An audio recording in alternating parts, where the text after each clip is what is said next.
Okay. So, natapos tayo, ginawa natin dito yung pinag-connecta na natin yung leeg at saka yung katawan. So, ngayon yung selection ko naka-drag pa din. Balik ko lang sa marquee. Sa tool settings, binalik ko lang sa marquee. Okay. So, ito na itsura ngayon ng leeg and yung body. Makikita natin dahil pre-nudge lang natin to, parang halatang halata yung edges nito.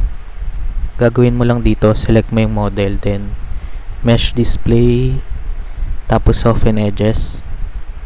Yan, para smooth na yung transition ng edges, wala na yung hard na edges dito. Okay, so goods na tayo dyan sa katawan. Next na natin yung kanyang arms. Gagamit ulit tayo ng cylinder. Ngayon, bibilangin mo lang ilan yung vertices mo dito. 1, 2, 3, 4, 5. Yan. Kung gusto mo malaman na lang ng mabilisan, punta ka ng modeling toolkit. Makikita mo dyan na sinasabi niyang naka-symmetry tayo. Yan. 1, 2, 3, 4, 5, 6, 7, 8. So, 8 vertices yan lahat. Pwede tayo magdagdag dito ng edge loop. Lagay tayo.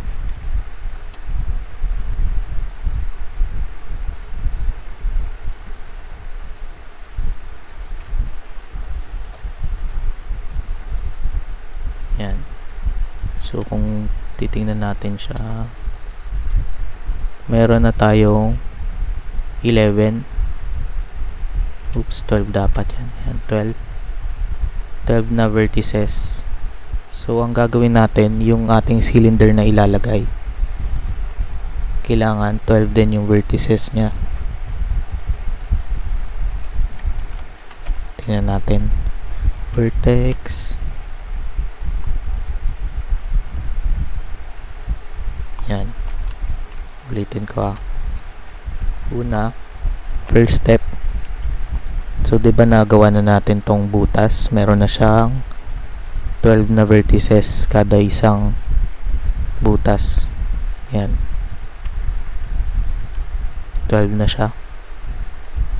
Yan. Gagawa tayo ng cylinder na kailangan 12 din yung vertices. So, gawa ka niyan. Tapos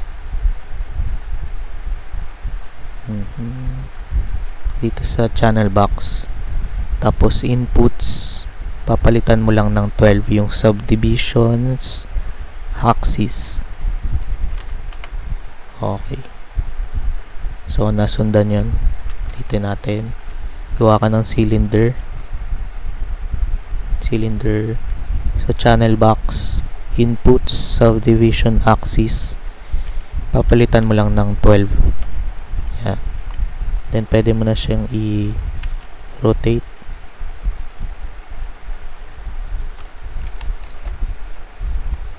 Tapos i-presto mo dito.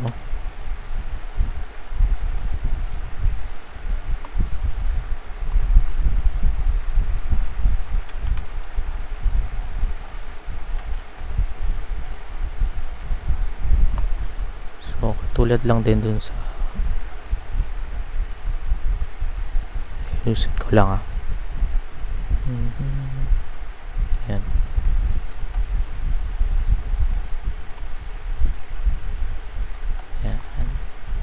So, i-pepesto mo lang siya parang kanina.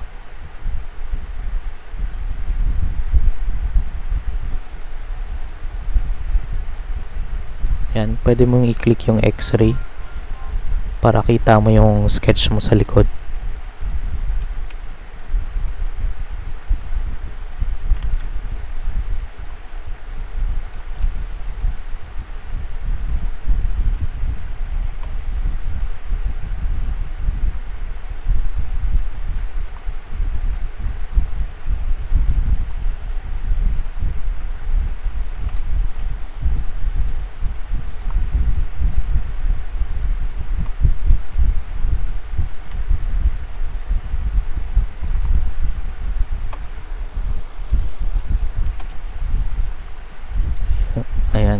ipepesto mo na lang uli.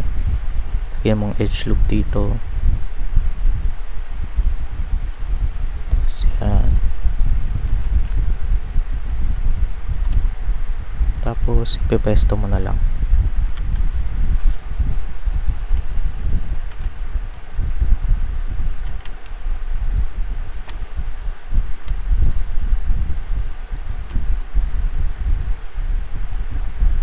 Tanggalin mo pala yung edge slide. Yan.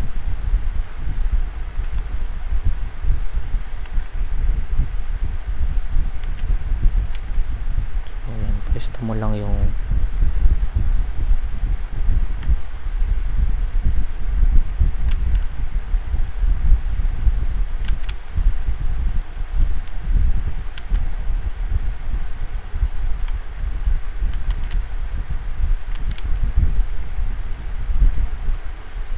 silipin mo din sa perspective kung maayos itsura niya.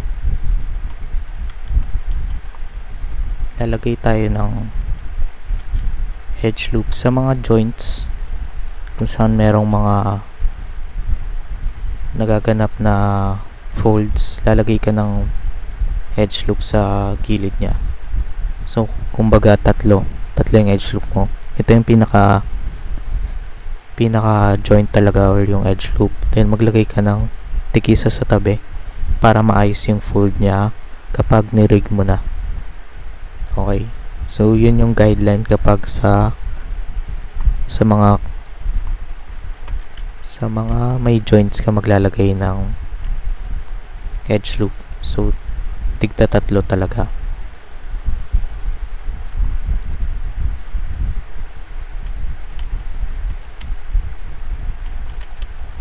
Lagyan lang natin ng onting curve dito. Ayan. Then control 1 uli natin para mas ma-isolate, para sa lang nakikita natin. Then select uli natin tong faces na to. Gawin nating drag, tapos delete. Ito din.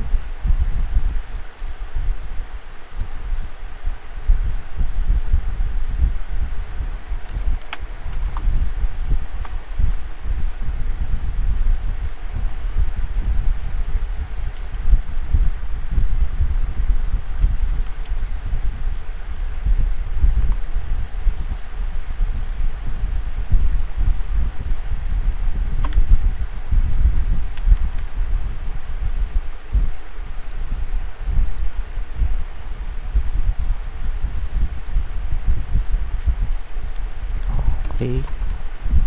So ganun din katulad kanina. Pwede na natin tong i-bridge.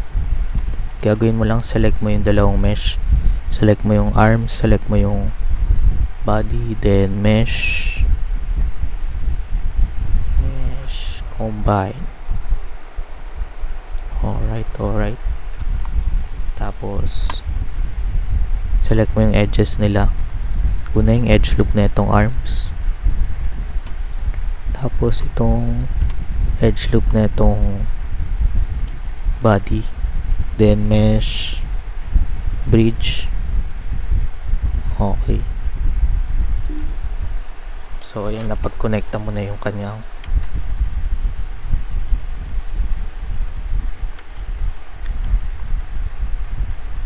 kanyang arms sa kanyang body. So ito ulit siya yung tawag doon, yung itsura niya ay yan, kita mo yung mga edges. So punta ka lang sa mesh display, soften edges, yan, para maayos yung itsura niya.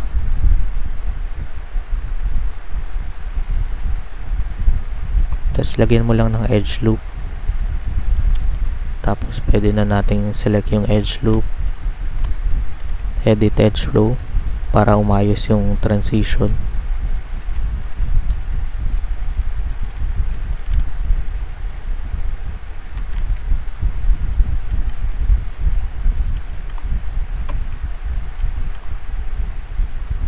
Pinipindot ko lang yung edit edge flow.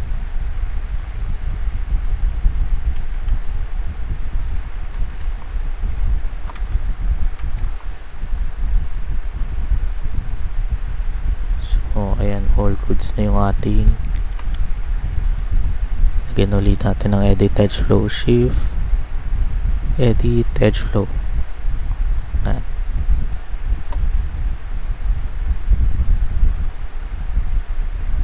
So meron na tayong braso or kamay ng ating character.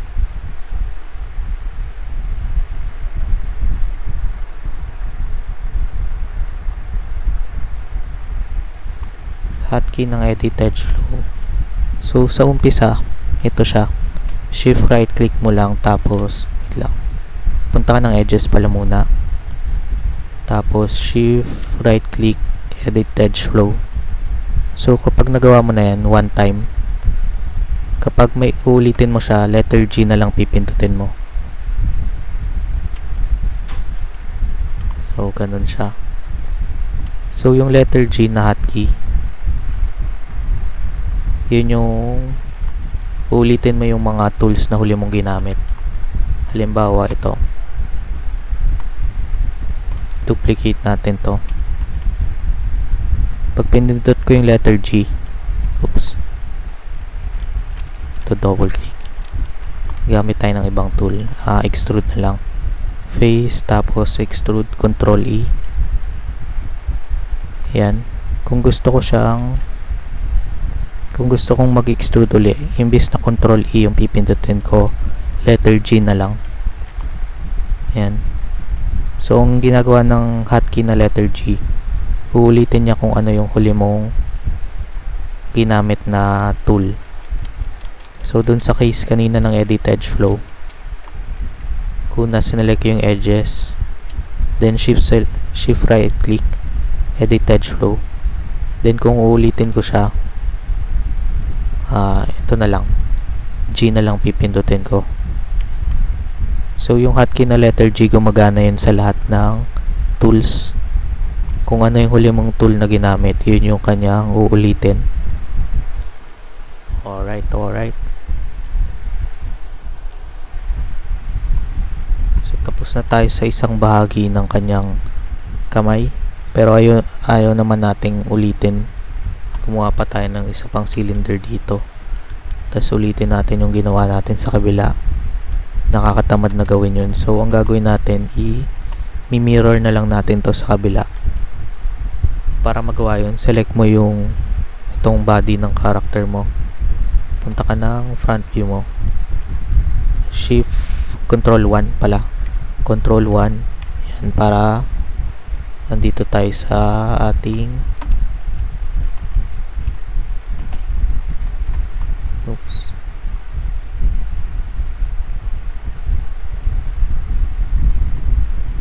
okay, meron pala akong problem dito. Medyo na-warp yung kanyang itsura dito. Ano lang natin, ayusin natin.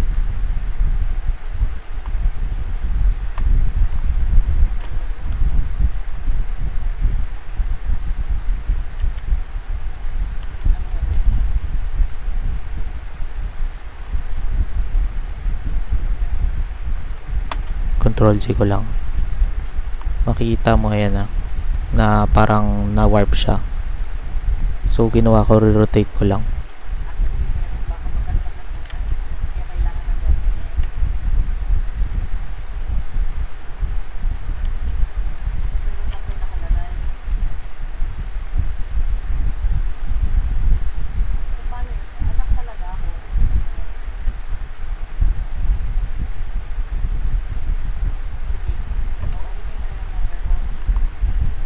Okay, so ayan.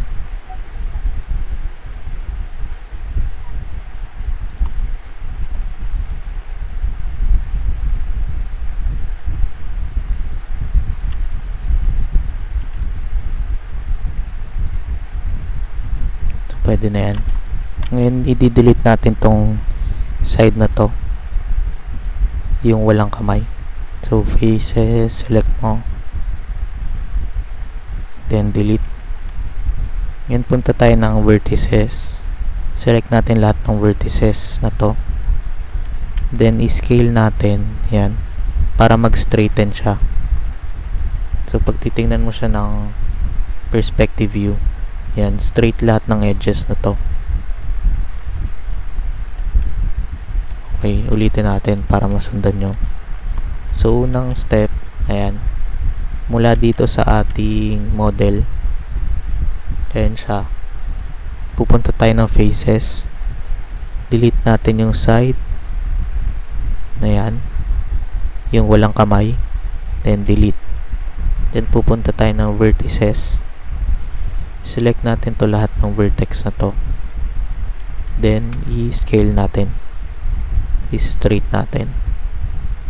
Yan. So kung titingnan mo, straight na yan lahat. After nyan, punta tayo ng yan, move tool, tapos i-ano lang natin, i-snap to grid. Ito siya yung pinakaunang magnet na icon, i-move natin. So ayan, dapat na stop siya, na i-snap siya sa origin to. So dito natin siya i-snap sa origin dito. So straight na itong ating mga vertices, tapos nandito pa siya sa origin. Okay, so pwede na natin siyang i-mirror. Titingnan mo lang yung settings. So nandito yung may kamay sa positive X, so pupunta natin siya sa negative X. So mirror axis X, tapos pupunta sa negative. So tama na to, then mirror na lang natin. Okay, so kung mapapansin mo, ito yung sinasabi ko noon na ayun, nagdidikit-dikit yung mga vertices mo. Kailangan mo lang palitan yung merge threshold mo, gagawin mong 0.01, then ayan, maayos na siya. Okay, so ayan, goods na, parang manok na yung katawan ng character mo. So balik na natin siya, control 1. Alright, so meron ka ng katawan. Okay, tapos na tayo sa ulo, tapos na tayo sa katawan. Next na natin ay yung kanyang legs. So tingnan muna natin to, ilan yung ating vertices dito.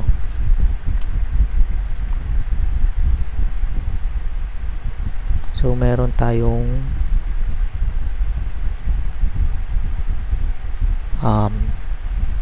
20 vertices. So pwede tayo maglagay ng, tingnan natin pag tig-10 dito sa kabilang side. Gawin na din nating 12. So gagawa ulit tayong cylinder, tapos ang kanyang division uli sa channel box, papalitan natin ng 12. Alright, check natin. Tanggalin mo na pala yung snap, then sa side view, pwesto mo lang uli siya.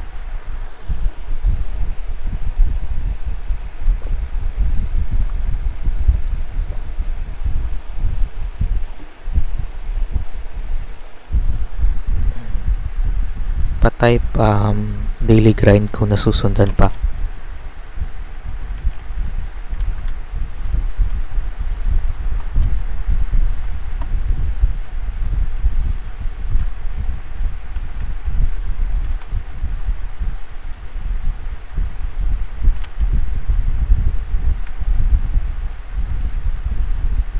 So parang ganun lang din sa katawan tsaka sa arms, ipepesto mo lang siya sa side view at saka sa front view.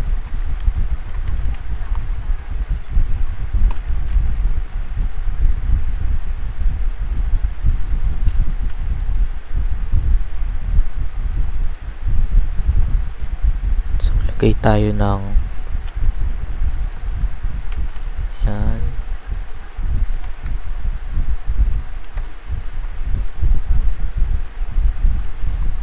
Lagay tayo ng edge loop.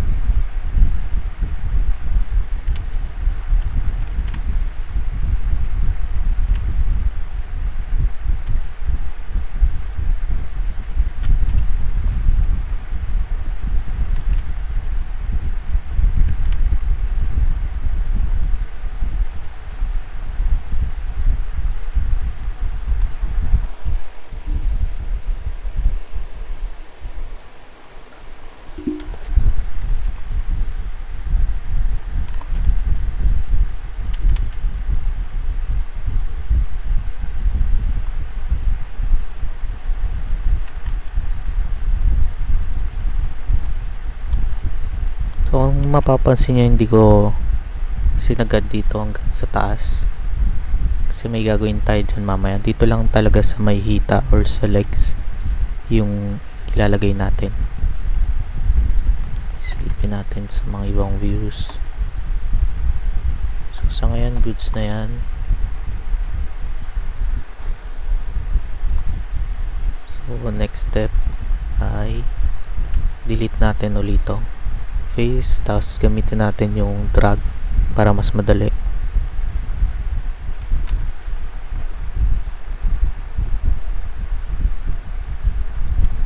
And then dito din select natin yung body. Yan, wala na pala siya.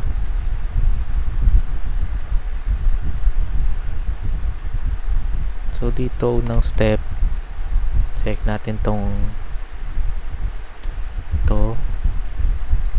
gitna ng katawan. Ito siya. Tapos symmetry natin, object X. Yan. Gagawin natin, i-bridge natin siya. Yung tool na ginagamit natin kanina. Bridge. Tapos lagyan natin ng mga, silipin muna natin ilang to.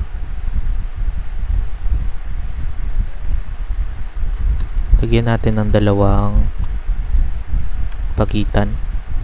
So bridge ulit natin, bridge.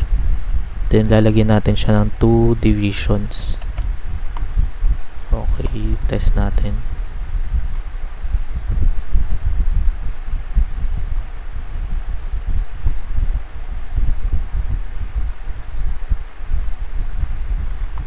Oops.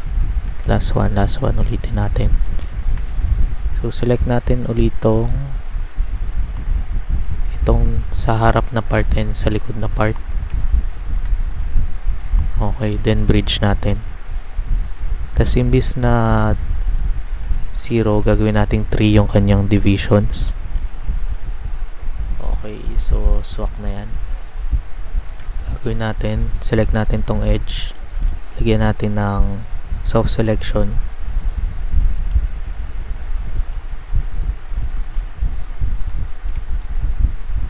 Punta tayo ng front view. Move lang natin to.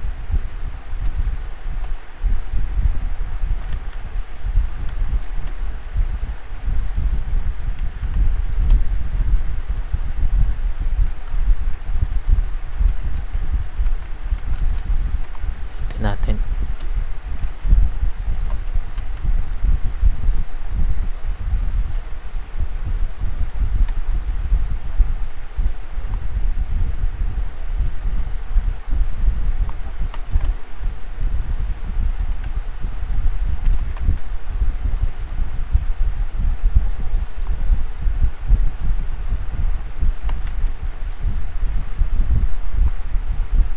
Next. So okay na tayo dyan. I-move lang natin siya pagilid na konti.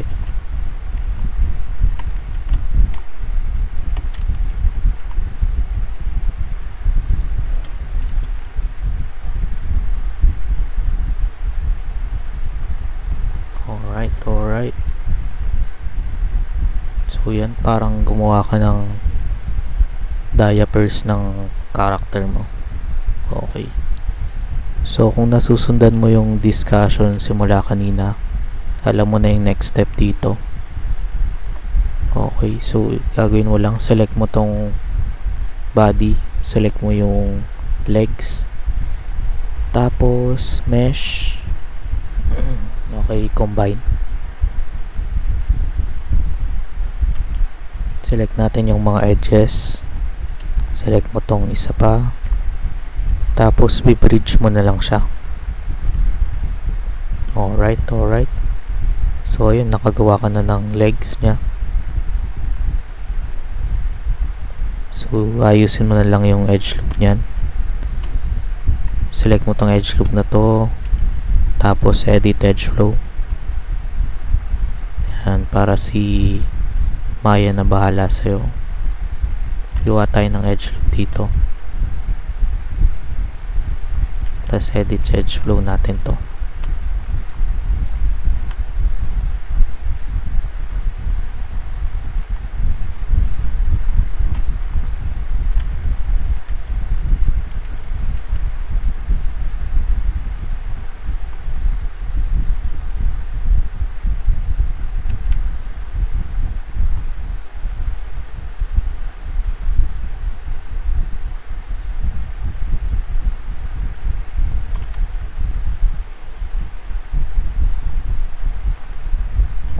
Alright. So, tingnan natin ulit siya ng naka-mirror na. So, alam nyo na din steps dito sa pag-mirror. Select natin yung object, i-isolate natin siya. Then, punta tayo sa faces. Select natin yung mga face na tatanggalin natin. So, delete. Tapos, pupunta tayo ng vertex. Select natin lahat ng vertex, yung mga gilid. Tapos i-scale natin para pantay-pantay silang lahat. I-on natin ngayon yung snap to grid. Okay, para mag-snap siya dito sa origin. So yan, so pantay-pantayan lahat. Tapos, pwede na natin siya i-mirror. Select mo yung object. Shift, right click, mirror. Settings, mirror natin. Yung. Then, ayusin na lang uli natin. 0.01 yung merge threshold. Okay. So, makikita mo uli, ayan. Halatang-halata yung edges. So, ayusin mo lang siya dito. Mesh display, soften edges.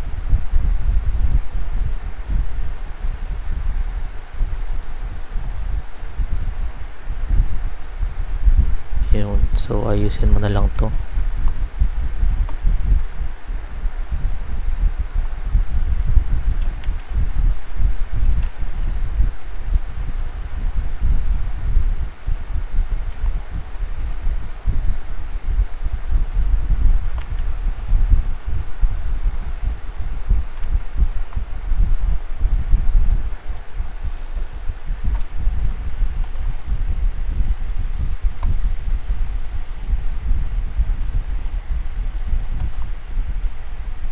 So, pwede mo nang balikan ngayon yung sketch mo. Tapos, ipesto mo na siya ng tama niyang pesto.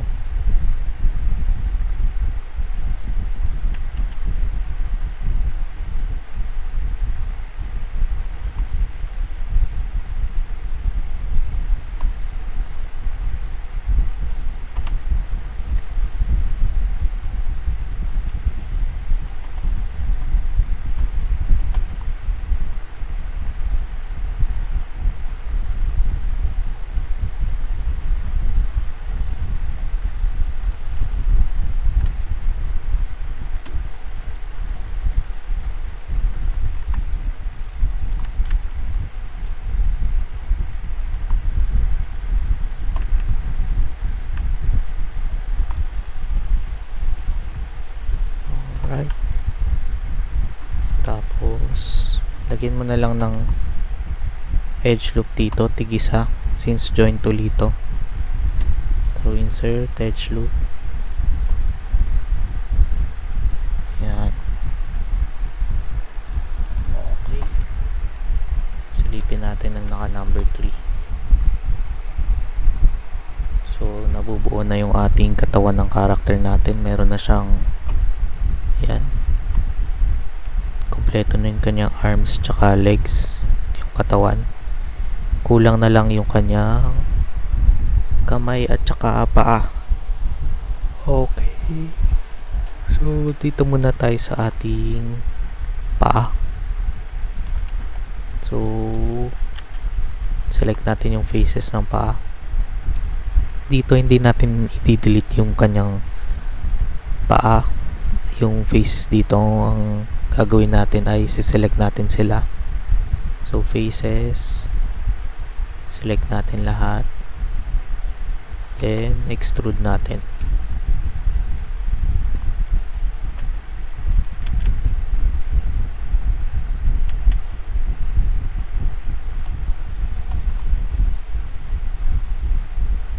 Tapos, pwede nating i-select tong apat na faces na to.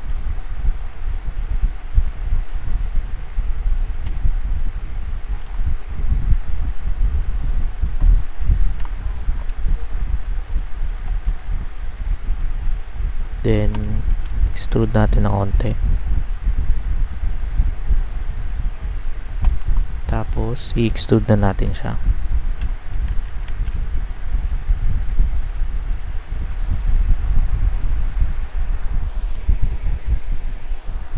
Oo, automatic na nasiselect yung kabila pag nandito ka sa modeling toolkit, and then i-on mo yung symmetry. Okay, sige, ulitin natin. So ito in-extrude ko, diba? In-extrude ko siya. Tapos ito yung itsura niya pag hindi naka-on yung symmetry. Yan, so isang side lang yung masiselect mo. So kailangan lang pumunta ka dito sa modeling toolkit. Ito siya yung pinakauna mong icon. Then symmetry, titingnan mo anong axis ka. So nandito tayo sa x-axis. Yun yung kailangan natin i-symmetrize. So click mo lang object X. Yun. Tapos yan, scale mo. Then, yan. Pwede mo nang i-extrude. Ito yung magsisilbing pa ng character mo.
Isang edge loop dito.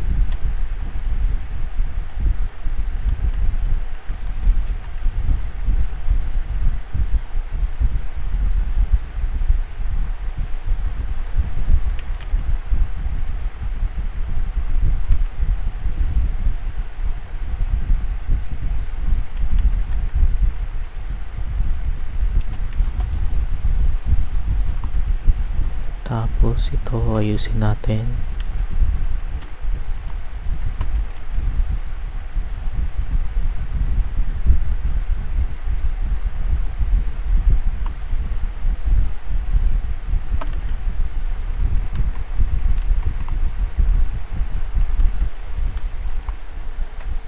Display, soften edges. Yung, so meron na tayong paa, legs, kamay at saka body ng character. Alright, so kulang na lang natin ay yung kanyang kamay. Ayos.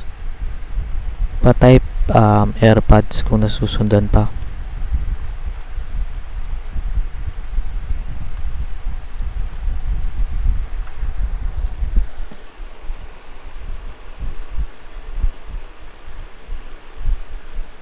Alright, AirPods.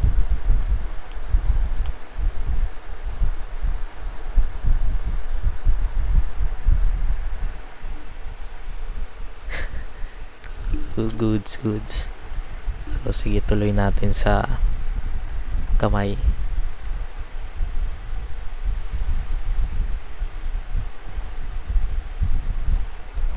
Okay, sige. Tuloy na nga natin yung kamay. So, dito sa kamay ay gagamit tayo ng cube. Then, ipwesto lang natin siya dito sa pwesto ng kamay.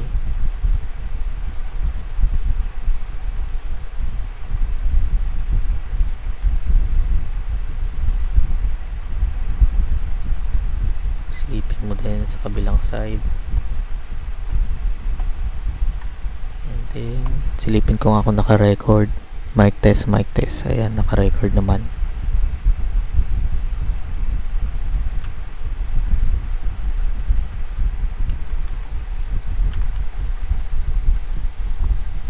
Tapos, ayan.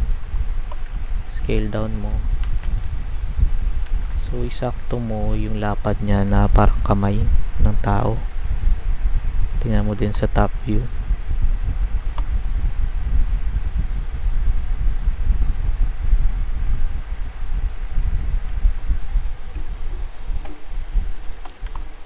Check natin ngayon ilan yung edges ng aking or yung vertices niya. Meron siyang, tama ba? Off natin muna yung symmetry. Meron tayong 12 vertices. So, ibig sabihin, kailangan 12 tong magagawa natin dito. So, lagay tayong isang edge loop dito. Ilan na siya ngayon? 1, 2, 3, 4, 5, 6. So, kailangan pa natin ng 6 na dagdag. Lalagay tayong edge loop. Tig. 3. So, ito na lang gamitin natin. Check natin ngayon, vertex.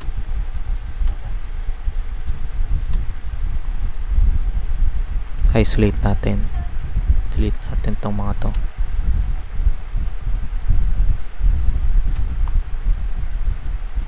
Delete. Alright, sakto. Select natin yung edges. Sakto na siya. So, pwede mong tingnan yung mismong kamay mo at gawin mong reference. Ayan. So, ano bang itsura ng kamay? Okay. So, goods na tayo dyan. Pwede mo nang i-merge tong dalawa. Pwede mo nang i-merge ngayon or pwedeng mamaya pa. Mamaya na natin i-merge. Gawin na muna natin yung kanyang mga daliri.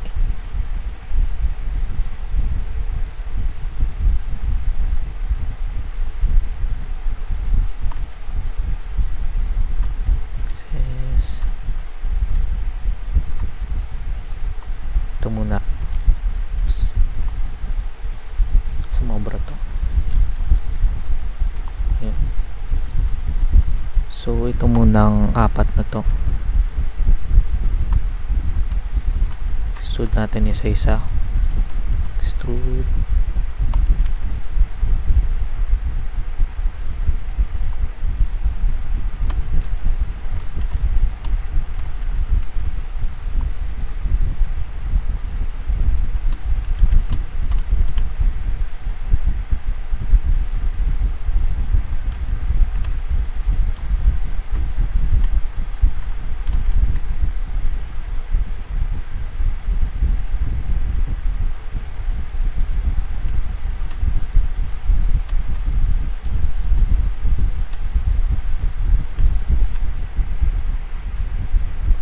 Ito yung pinaka basic lang ng paggagawa ng kamay.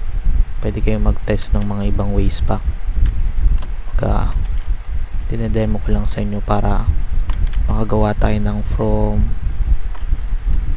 ulo hanggang matapos yung model.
Adjust mo lang, depende kung ano yung sa paningin mong goods na itsura ng model mo.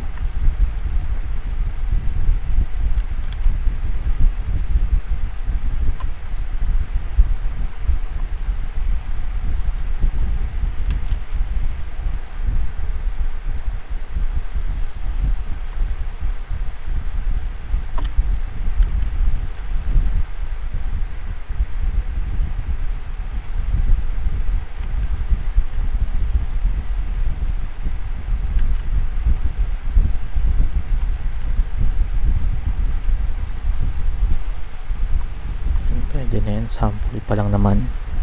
Then lagyan lang natin siya ng kanyang mga joints. Insert edge loop tayong dalawa. Object mode, insert edge loop, tapos dalawa.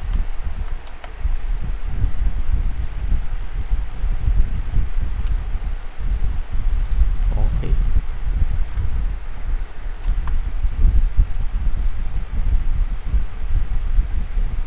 Gawin natin, i-scale lang natin ito konti.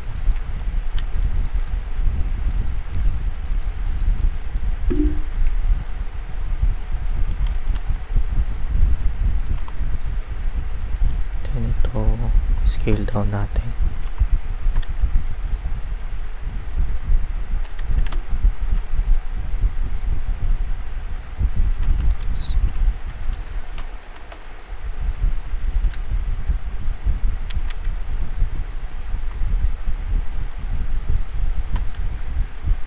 Silipin natin siya ng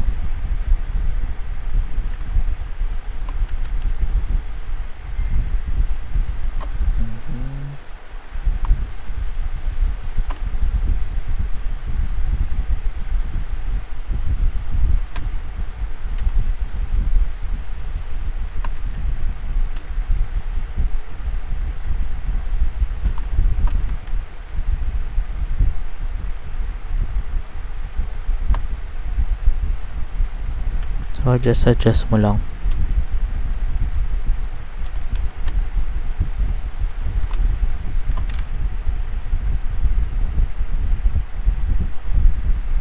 Hanggang maging goods ka na sa itsura ng model mo.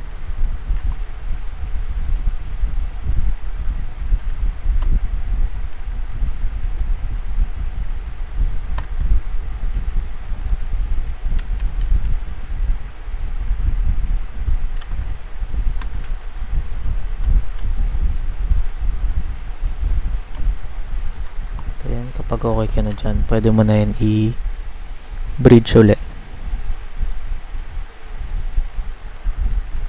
Sir, ask ko lang para saan yung letter B. So, letter B, yun yung soft select. So, halimbawa ito. Ito example ng walang letter B or wala yung soft select. Pag i-move ko to, yung vertex lang mismo yung na-move natin. So, click natin letter B. Makikita natin parang merong gradient dyan. Yung pinakamalapit yellow, then yung medyo malayo ay nagkukulay red. So, pag naka-soft select tayo or yung letter B, yan, apektado, pinaka-apektado yung yellow. So, yung mga kalapit na parts niya. Then, apektado din yung mga red pero mas mahina na. So, testing uli natin. Walang letter B, ito yung itsura niya. Yung vertex lang yung nasi-select mo. Then, pag pinindot natin yung letter B or yung soft select, yan, apektado yung mga nasa paligid niya. Okay. Tapos, pwede mo siyang ipalakihan yan. Palakihan yung radius ng tawag doon, ng apektado at saka ng hindi. So, gagawin mo lang, hold mo yung letter B, then drag mo lang yung screen. Yan, yung screen. Yan, left drag mo lang. Okay. So, yun yung nagagawa ng soft select. Okay, malinaw tayo doon. Pwede na natin to i-merge sa kabila. So, select mo lang tong body, select mo tong kamay, then mesh, combine.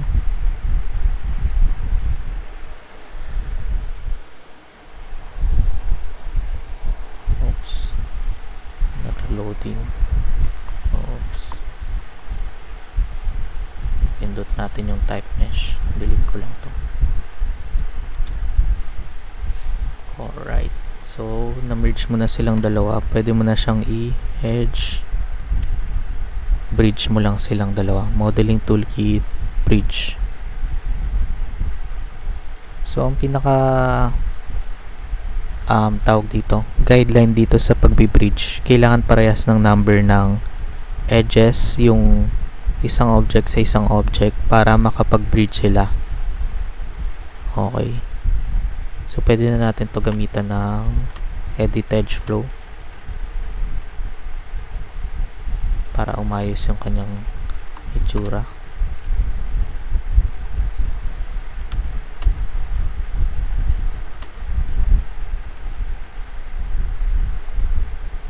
Yun, i-adjust mo na lang to manually.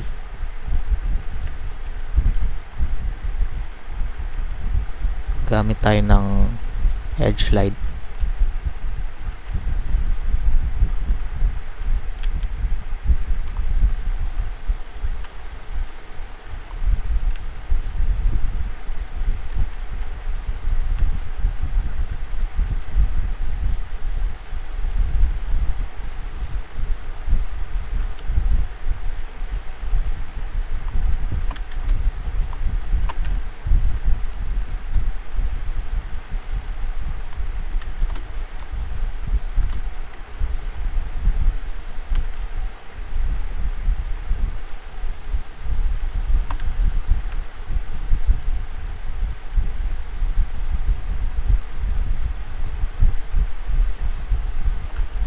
Okay.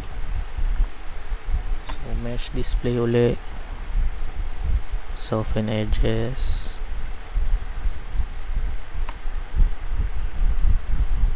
Okay.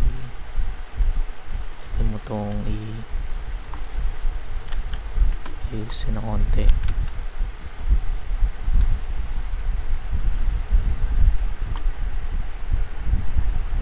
So, all goods na yan.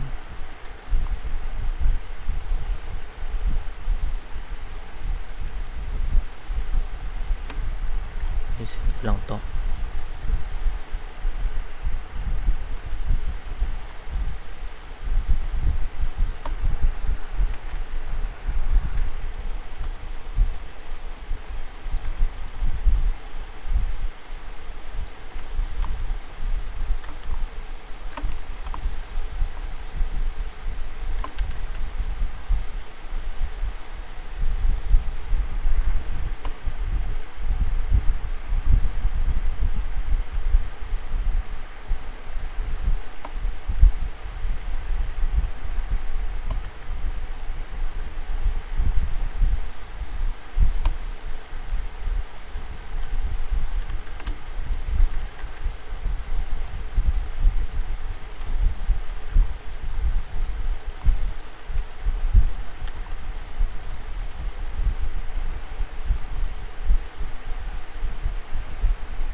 pag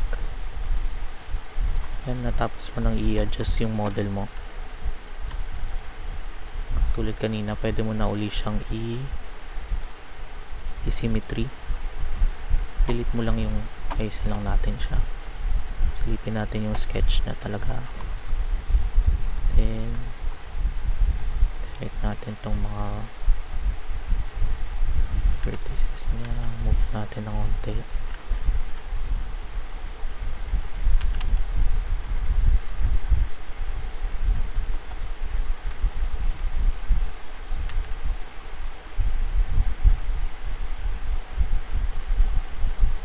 Okay, so i-mirror na natin. Ganun ulit yung steps. Isolate natin, delete natin yung isang side.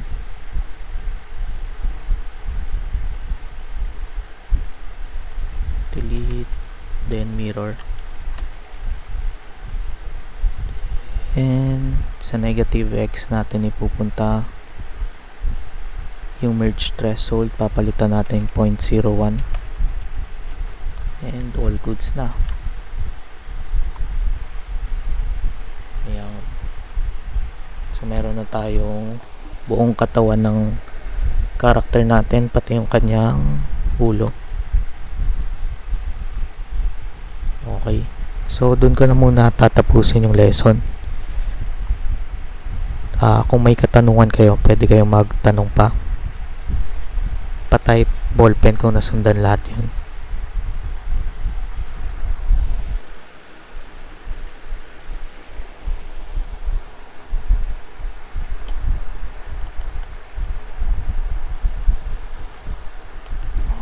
Alright.